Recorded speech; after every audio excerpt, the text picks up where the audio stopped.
Formal na pinasinayaan at opisyal na binasbasan ang bagong tayong Standard Type BC Municipal Police Station Building ng Peña Blanca Police Station nito lamang ika-3 ng Disyembre taong kasalukuyan.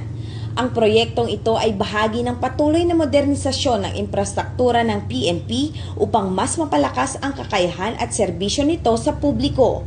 Pinangunahan ng seremonya ni Police Brigadier General Antonio P. Maralag Jr., Regional Director ng Police Regional Office 2, kasama sina Police Colonel Mardito G. Anguluan, Provincial Director ng Cagayan Police Provincial Office, at Police Major Raymar R. Maribay, Chief of Police ng Peña Blanca.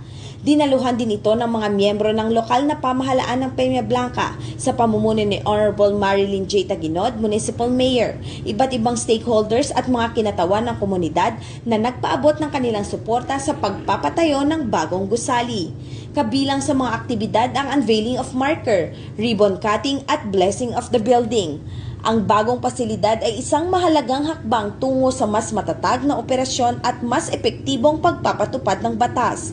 Ang proyektong ito na katuwang ang LGU at iba pang mga sektor ay nagsisilbing simbolo ng pagkakaisa ng pamahalaan at komunidad para sa isang mas ligtas, mas maayos at mas progresibong bagong Pilipinas alinsunod sa adhikain ng pambansang pulisya na magbigay ng modernong, maaasahan at makataong serbisyo publiko. Mula dito sa Lambak ng Cagayan, ako ang inyong PNN Correspondent, Patrolwoman Lainey Lorenzo, alagad ng batas, tagataguyod ng Balitang Pulis.